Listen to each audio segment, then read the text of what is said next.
Hello, I'm Eric Snodgrass, and thank you for watching this monthly in-depth ag forecast brought to you by Ag Carolina and Ag South Farm Credit. All right, I'm going to start you off on the updated AgWeather website. I hope a lot of you are using this. And I'm going to take you specifically to one spot on the page to begin with. We're going to move over to more weather and go down to seasonal maps because I wanted to have a look at the latest update we've got from our drought monitor. So what I like to do on the site is stack right next to each other the drought monitor and the 4-week class change. Now, drought has shifted quite a bit throughout this growing season. We've seen more of it showing up throughout parts of the plains, the western Corn Belt, upper Midwest. We've seen drought getting actually much worse across the Northwest United States, where we've seen these massive wildfires. But for the last 4 weeks, we've seen up to a 3-class improvement in the drought situation across parts of the Carolinas, Virginia, and also down into pockets of Georgia. But the rainfall has not been delivered equitably, and I think you all kind of know what I'm talking about here, and I'll show you more details in a few moments. Statistically, since the last time we talked a month ago, most of the climate reporting districts throughout the Southeast into the Carolinas and Virginia have had a wetter than average go of it for the last 30 days. But remember, it's the way the rainfall is being delivered that is most critical. There is this one corner down here in parts of southeastern Georgia that is on the drier side of the historical average. I don't want to miss that. Now, we can talk about other regions across the country, but let's keep this focused on, right now, let's keep this focused on the southeast. What I really want to note here is that despite some of the recent rainfall, our latest soil moisture data continues to show some below average values. And you can see those throughout these areas. While some places nearby have been able to see thunderstorms capable of dropping 3 to 4 inches of rain in just a couple of hours. It is important to note as you look around the country that I'm expecting drought to worsen throughout the Red River Valley of the South into Texas. It's going to hit a lot of cotton acres. I'm expecting it to worsen throughout the lower Mississippi River Valley. But all through this area here, there are going to be a lot of thunderstorms being forecast in the near term. Right now, I'm going to show you some yield calculations in a few minutes on some of the crops you do share with the Corn Belt. But I want you to take note of how dry we are in parts of the Midwest, upper Midwest, Red River Valley of the North, and the Dakotas, to be honest. Very dry conditions throughout this growing season. But here's what I mean. You just look back since the start of this new month. This is a map looking at total accumulated precipitation, and you can zoom around on this and take a look. We're just using what we call our MRMS Pro tool. And you got places that picked up 5, 6, 7 inches of rain lately, one county over, and we picked up barely a half inch. And that's been the way this rainfall has been delivered. The Bermuda High is open, strong, pushing moisture into this area. Yet the way that the summer thunderstorms behave, and we're very familiar with this, is that it delivers heavy rainfall in a hyperlocal fashion, not widespread and equitable as we would like. Now, combating against, or I guess I should say, compounding with some of our ongoing drought situation throughout the Carolinas and Georgia has been the heat. July came in hot, no doubt about it. And you can see here on this map that most of Ag South and Ag Carolina's territory here had a top 20. A lot of places had a top 5 hottest July on record. We've been keeping track of a few different statistics to understand this heat stress. One of those is by calculating something called a stress degree day. And what we do is we add up the number of degrees each day that are above 86. Okay, so if today's 90, you'd get 4 of these. And you can see that throughout much of the territory we're talking about today, we're well in excess of 400 to some places well over 500 of these units here. Now, with that, I want to show it to you a little bit differently. Sometimes it's more informative to see if it's anomalous. And what you've got here is the stress degree day anomalies compared to the 2006 to 2025 averages. And a few areas really stand out. Of course, the Southwest, this part of the Southern Plains, plus pockets of the Northern Plains, and then all along kind of our eastern seaboard here. Numerous locations between 50 and 150 stress degree days above average. And one of the big consequences of that, especially if you're growing corn or soybeans in this area, specifically corn, is that some research done out of Iowa found that if you accumulate more than about 140 of these units in a growing season, it tends to dramatically begin to drop yield. So I made a map saying, well, let's change the color to 140. Now I want you to think, for those of you that grow corn in the Carolinas, Georgia, and then you want to see how the rest of the Corn Belt's doing, you need to see that we are well in excess of those numbers. A lot of stress accumulated on this crop in terms of heat. So it's no surprise to me that when I go out and I look at some yield calculations, this is a new yield calculator I have on the website, agweather.com. You can find it under our Pro Tools and it's under Yield Tracker. And you can get your individual county, or you can look at a national map like we were just on. And what we can see here is that mainly the country is seeing yield loss where our heat has been greatest in through here. And that includes part of the western Corn Belt into the northern plains, a lot of the plains here in the central and southern part, and then where we've just started out with such tremendous droughts, we've just, the heat came on and made it so much worse. So I'm just going to pick, how about we pick, I don't know, let's pick Cumberland County, North Carolina. What you can see here is as time went on, this would have been the average yield, okay, a trend yield number of 110. We can see here that these time periods of high heat and low moisture have just dropped us down. We've stabilized since the end of July and beginning of August, but overall the pattern has lost its potential with respect to yield. Let's flip this over to soybeans, go back to the national map here. Our soybeans have fared better. Of course, soybeans being a more tropical plant, they can handle this better. We're really just paying attention to parts of Kansas and the northwestern corn and soybean belt here at some major losses. But if we just zoom in here and have a look at the Carolinas and go county by county, sorry, I clicked on one, you can see, I apologize, let's go back to the soybeans national map. There we go. You can see here kind of the distribution in terms of the potential of this crop across the Southeast. So I just thought it would be a good and informative way to kind of understand what this summer's done so far. Now, where are we? Bermuda High is big. Look at this. It extends this entire area across the open Atlantic. Now, we need to come back to this in a minute when I tell you about hurricanes, because there is a lot of wind shear down here. But right now, it is just pumping moisture in and around. And if you step up to the upper levels of the atmosphere, let's go up to 500 millibars. There you go. We got flow like that. So near the surface, it's doing this, and aloft, it's faster in doing that. And the big concern here is what this might do to the severe weather potential. Now, what we're trying to figure out is, will this be able to get over the Appalachian Mountains and influence parts of Virginia, North and South Carolina? Because today, the risk is coming across where I live here in Illinois and then into Indiana and over toward, parts of Kentucky and Ohio. Tomorrow, this is where the risk is for those severe thunderstorms. Again, you're included in the marginal risk. And then day 3, we're going to keep an eye again on this same corridor. Now, why are we watching this? Well, the wind shear profile, okay, remember how I told you the flows coming near the ground like that and aloft like this? That is what we call unidirectional shear. So there's slower winds near the surface and much faster winds aloft.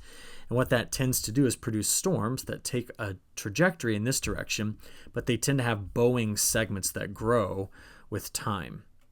And what we're concerned about is historically into the month of August, this corridor right in through here, okay, is our most common corridor for getting these types of storms, right in through that region. Now, the big bad ones we call derechos, all right? And the worry about this is that we're going to start to see some of the storms take on that form. So let's keep a focus on this area as we get into the Carolinas, starting with our high-resolution rapid refresh model. And it's projecting pretty nasty storms through Illinois, Indiana. Don't tell them I called it Iowa, but Illinois, Indiana, and Ohio. And I'm trying to see how these storms survive the trip tonight. This will be late tonight on Tuesday over the mountains. You can see that some of the storms are attempting to get into Virginia, but there's a general sense of those storms breaking up in the overnight hours as they try to come into North Carolina. But this is just the first of several days of this. And as we go farther into the forecast, look, here comes another round coming through here and stretching right through the same area. And we'll just have to wait to see if those can make it over the top. And we're likely going to see this pattern on repeat for several days. Now, again, the question is always going to be the mountains. Are these mountains going to be too much of a barrier to stop this kind of flow? And unfortunately, the answer is right now, I think they are. Now, just thinking all of that through, okay, Bermuda High cranking, doing its thing. I just wanted to also tell you there's another compounding factor with all of this. With that upper level flow matching up with the Bermuda High flow, you've also got the wildfire smoke just spreading across the country. Can you see it? And when you see these little clusters of no smoke, you can see them shown up there, that's where the thunderstorms are effectively clearing out the air. But it's just prolific wildfires in the Northwest continuing. In fact, if you're curious, right now to date, 6.3 million acres burned. That is the most when you look back over the last decade, and a full 2.3 million acres greater than the 10-year average. This has been a tremendously terrible fire season throughout parts of the Pacific Northwest. But if we come back to our narrative, I'm just trying to watch if these thunderstorm clusters can build through, get over the mountains, and start to deliver more rainfall into the southeast. And the reality is this quarter stays open and active. Will storms make it over? I think a few scattered will, but we don't see overall heavy rainfall coming into the south and southeast in the near term. So the probability of getting an inch of rainfall for the next 10 days is very high here, and it is much lower across Ag South and Ag Carolina's area, about a 50% chance, which means you also have about a 50% chance of staying under a half inch. But the real hot, dry spot is going to be to our west. I think we can still get scattered storms, but not so much here in the southern plains of the United States. The ridge is anchored in this area. The flow goes over the top of it. True ridge running storms. Mountains serve as a bit of a block as we think about the next 10 days or so. I do want to supplement this, though. There's multiple models to look at. And this is the 10-day outlook from the GFS ensemble that's on the, from the GFS model that's on the right, and I have the European on the left. And it's just to point out, we are not dry. We are just drier. The continuation of these isolated storms seems to be the way that this is gonna shake up for a while. Now, that's just a quick look at some of the models. It's probably wiser to look at ensembles. So this is the next week. GFS is on the right, European is on the left. These are the ensemble forecasts. So you can see we do have the drier bias for the next week, although there will be continued isolated storms. Got it? That's the main takeaway here. But as we lop off one week and add another, I start to see some increased chances of precipitation in both models as we get out there past the middle of this month, specifically the 19th through the 25th.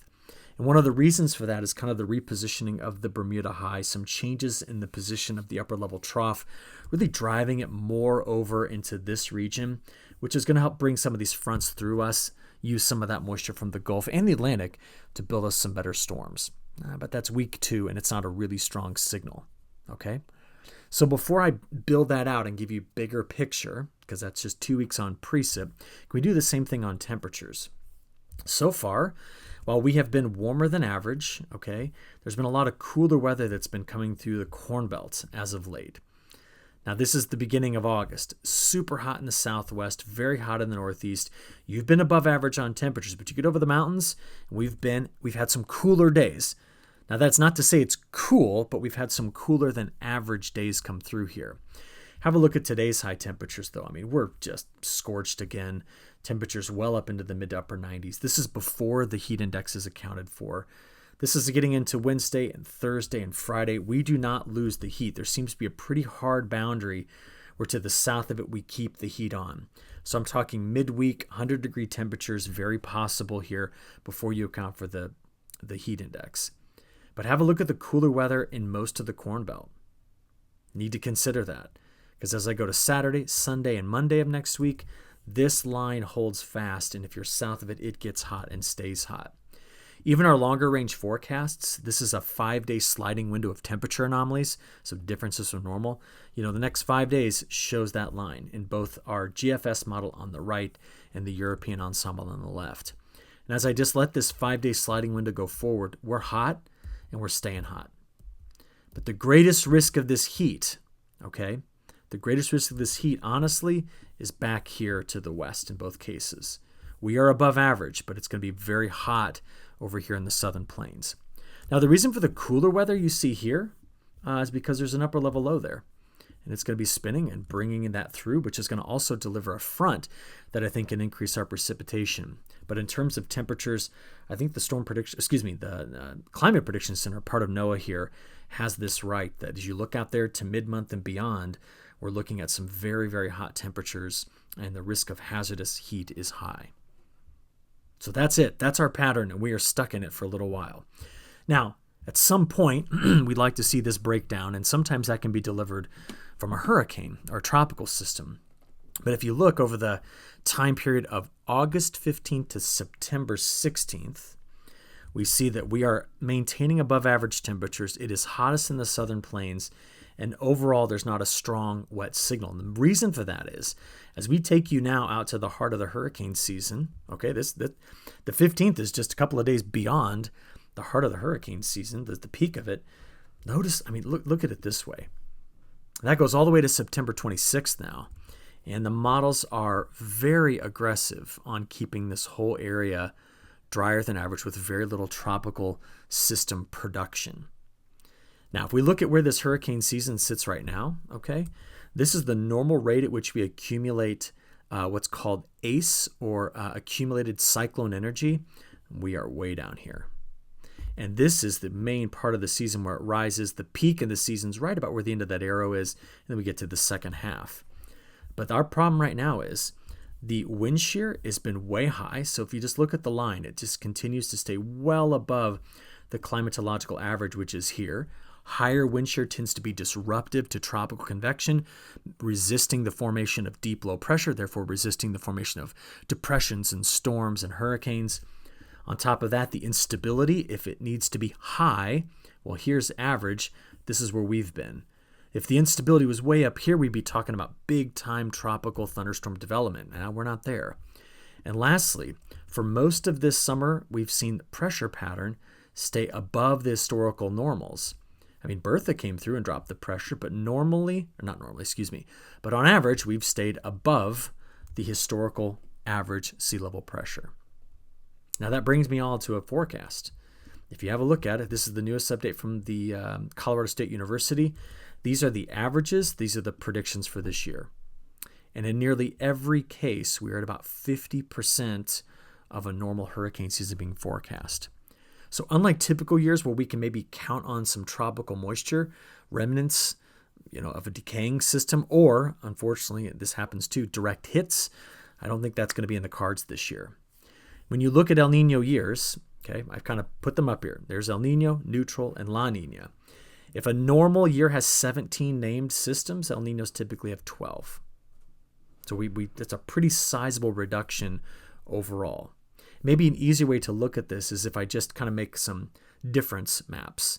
So this is El Nino versus La Nina. Clearly, there are far fewer tropical systems in an El Nino year, primarily due to increased wind shear, than there is in a La Nina. But take note of the difference between an El Nino and a neutral year. And I highlighted this region right in through here because for some reason, and I didn't get enough time to really investigate it, but El Nino years like this strait, the Yucatan Strait, as a possible development corridor. Just keep it in the back of your mind. I just want you to be watching it. It's something to pay attention to. Now, these are long-range forecasts. I want you to find this. If you go back to the AgWeather website, so this is the main site, come over here to More Weather and click on Tropical Tracks. Built this brand new tropical tracking system. And right now we are keeping an eye. There's a 70% chance over the next 7 days of something developing here in the open Atlantic. By the way, you're going to have a lot of fun playing around with this site. You can come over here and click on sea surface temperatures. It'll show those in the background. You can look at sea surface temperature anomalies, which are differences so normal. In fact, in a minute, we're going to talk about this big El Nino event. When there is a tropical system, like we have over in the Pacific Ocean, you can then choose that tropical system from the drop-down menu and get a forecast for it. So, for example, if I click on all of the models, there's the predictive tracks of this system named Chanhome. I'm sure I'm not pronouncing that correctly, but going into Japan. Okay, so this is live. It's ready for you to use. Please take advantage of it here on the AgWeather website. But in the near term, we don't have much going on. Just one area of 70% chance of developing. Now, while I'm here, did I have this up somewhere? Okay, while I'm here, let's go to weather models real quick, and let's see what the European model's doing with this thing. I like, by the way, the view where we have this, you can see the curvature of the Earth. Okay, I am looking for what's going to develop. There it is. So this is Saturday. And if you note, oh man, I'm sorry, I'm keeping my eye on this. Watch right here. Boy, the models are just taking this over the Greater Antilles, never really developing it. And there's just nothing. There's just nothing that seems to be there. Okay, so just tools at your disposal to keep track of these things. All right, back to some of the bigger topics as we start to wrap this video up. There's no denying that this El Nino is on its way to being historic. It already is. When you look at the most recent big El Nino events in history, going back to, in this case, I found these 4 recent big ones. They're all color-coded here. 2026 outpaces them by far in terms of ocean temperatures. In fact, in the equatorial Pacific, in this place we call Nino Region 3.4, it is the warmest since World War II in that area. Now, if you want to know what I'm talking about, it's right here. And the prediction from these models, which continues to just each month go bigger and bigger, is that for this El Nino to reach historic levels well above 3 degrees Celsius. I mean, some of the predictions are even greater than that. But what's interesting is as we go into fall, right now the Climate Prediction Center is saying, hey, developing El Ninos, not with hurricanes, okay, tend to start to improve our drought situation across the East Coast. And we got to get in there and look and see why that is. So here is a big, ugly set of maps, but I need you to see how we do this work. I've got across the top for September, October, November, our biggest El Nino events. These are the strong ones. Below that, I have moderate events. And the last two rows are the weak ones. Now, if you have to pick a year that looks most like the current year, 1997 gets pretty close. That's this one right here. So this is wetter, and that would be drier. See the color range. But 2015 was our most recent big El Nino. Before that, you got to go back to 1997. Then you got to go back to the 82 event, the 72 event, and the 65 event. And what do you see? Overall, there's a bit of a wet signal. Some of them are dry, though, and that's it. What I need you to remember is this.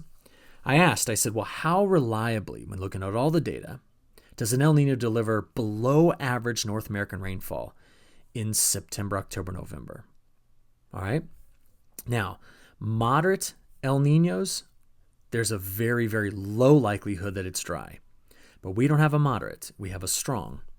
And there's a bit of a mixed bag in through there, which means I even think going back and historically looking at El Ninos and trying to say, well, what's El Nino going to do for us? It's still a bit of a mixed bag here for September, October, November. It's beyond that when you get into December, January, and February that things begin to change. Now, once we get into winter, we add a whole lot more to our weak list. See them all down here? These are the moderates and these are the strong. Now, instead of looking at all these, let's just distill it down. The likelihood of a strong El Nino in winter at delivering above average precipitation is high. The likelihood of it being dry is low. Look at this. Moderate El Ninos tend to be a bit of a mess. Weak ones tend to be wetter too, but look at that. And we are going toward a very, very strong El Nino. By the time we get out there to December, January, in fact, let's go back to December. Some of our forecast models are putting the ocean temperatures here a full 6 to 6.5 degrees Celsius above normal. I mean, do you realize that we could not just hit records, but absolutely destroy them? Now, what does that mean for us? Well, let's look at a couple of different models. Again, these are all, let me show you where I got these. AgWeather.com, clicked on weather models. I'm going to go over here to ECMWF Seas. See that? Seas 5? Click on it. That's a seasonal forecast. Let's do the 3-month spatial trend on, let's do 3-month spatial trend on temperatures. How about that? So this is August through October. Yes, we're hotter to finish summer. The farther we go into fall and start winter, the risk of cooler than average conditions comes in. But I need you to understand something, how temperatures work in fall and winter whenever we have an El Nino event. We tend to be cooler because of cloud cover. And as you get into winter, there may be quite a few mild days across the southeast, punctuated by big Arctic outbreaks that just last a couple of days. Like that's what memory would serve us when thinking about this. But take a look at that. Okay, let's go back to the beginning. This is now September, October, November, November, December, November, December, January. Models are wetter for us because of this El Nino. And you say, well, why? El Nino events, tend to excite this subtropical jet that comes across the country from the Pacific Ocean like that, kicking up a lot of storm systems. There is a very high likelihood that we will wipe drought out as we get through the mid part of fall all the way through the rest of winter. And it's not just in one model, it's in several, like the National Multi-Model Ensemble. Same time frames, ready? This is August through October, September to November, October to December, November to January, December to February. Very wet across the southern tier of the United States based on this El Nino prediction.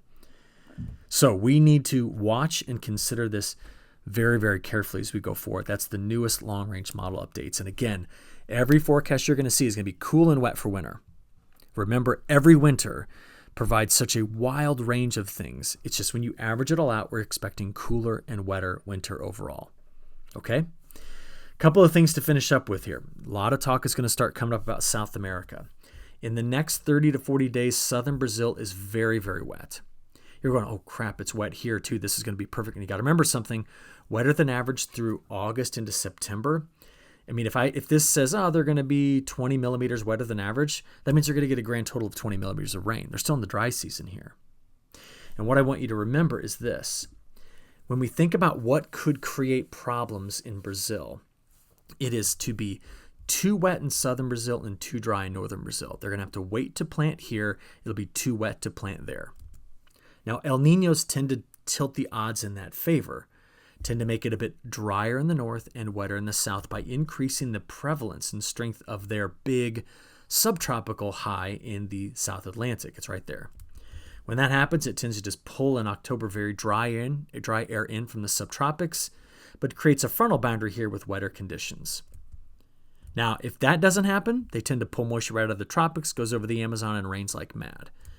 What I need you to know about South America, though, is that right now the predictions in South America are for getting into the heart of their planting season, their spring. We're going to be a bit drier to the north and very wet to the south. And listen, I hope some of you have made it all the way to the bitter end of my video here. But look, I've talked to two groups of Brazilians in the last week and a half. And what I've learned is, unlike much of the last 15 years where the acreage expansion has been exponential, they are expecting overall flat acreage increase over 2025-26. And therefore, there will be new acres put into production, but they will be on marginal ground with marginal input and marginal effort because of where things are. If we end up getting a weather story out of Brazil, it will come from a delay in planting. That's the top thing we got to watch right now. So I'll keep you posted on that. Another month from now, we'll have a better idea about what they're going to look like because they can start planting in early September. We'll be able to give you a much more accurate look as to what's going on in South America. But that's it. We covered a lot of ground in this video. Appreciate all of you sticking around to the end. We'll talk again in a month. Be safe, everybody. Thanks.